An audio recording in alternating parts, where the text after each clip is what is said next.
Souvent, et c'est le cri de notre cœur, comment donc le Seigneur a-t-il pu permettre cela dans ma vie? Pourquoi cette chose-là, justement, cette parenthèse si douloureuse dans ma vie, si sombre? Pourquoi le Seigneur l'a-t-il permise? Il aurait pu l'empêcher. Pourquoi? Tellement de plaintes et de murmures contre Dieu.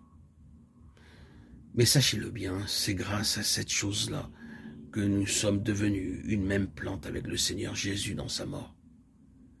C'est grâce à elle que nous avons vu plus que jamais, auparavant, s'épuiser les dernières ressources de notre vie personnelle. Oui, et parce qu'il en a été ainsi, nous avons aussi connu le Seigneur, comme nous ne l'avions jamais connu jusque-là. Et nous occupons maintenant une position telle qu'il ne sera pas si facile à l'ennemi de nous ébranler la prochaine fois. C'est bien dans ces chemins douloureux, dans ces expériences de mort, que Dieu manifeste sa souveraineté. Devenu une même plante avec lui par une mort qui ressemble à la sienne, vous souvenez-vous du jour où vous avez été planté de cette façon? Est-ce vrai que vous avez été planté en Christ crucifié? Ou bien êtes-vous simplement l'annexe de quelque chose, une simple adhérence quelque part? Êtes-vous planté?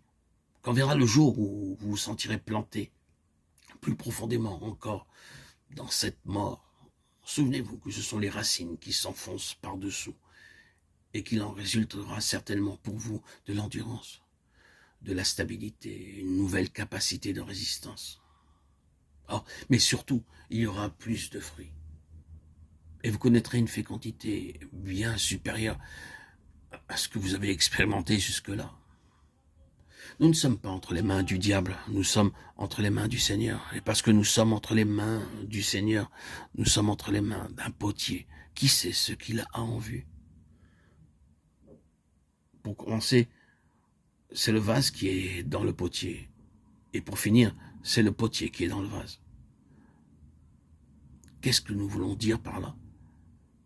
Avant même de se mettre à l'œuvre, le potier voit son vase très clairement en pensée. Il le porte dans son cœur. Son modèle n'est pas quelque chose d'objectif. Il l'a en lui. Et il le voit déjà terminé. C'est sur cette base qu'il se met au travail.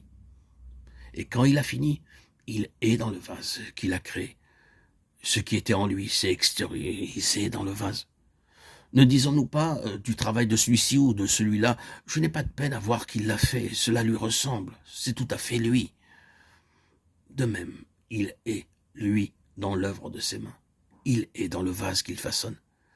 Et c'est justement cette œuvre-là qu'il est en train d'accomplir au sein de son peuple. Quelquefois, il faut que cette argile soit brisée, malaxée à nouveau, ramenée à une masse informe. Elle ne fait pas apparaître tout ce qu'il avait voulu qu'elle manifestât. Elle présente des défauts, des fissures.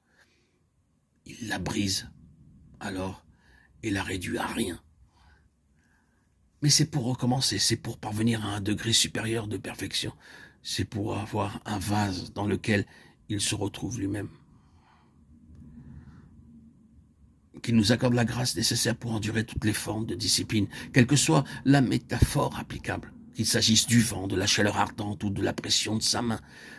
Les unes comme les autres sont destinées à faire de nous des hommes qui ne puissent pas être ébranlés, devant lesquels l'enfer soit impuissant, des preuves vivantes du triomphe de sa puissance sur toute la puissance de l'ennemi.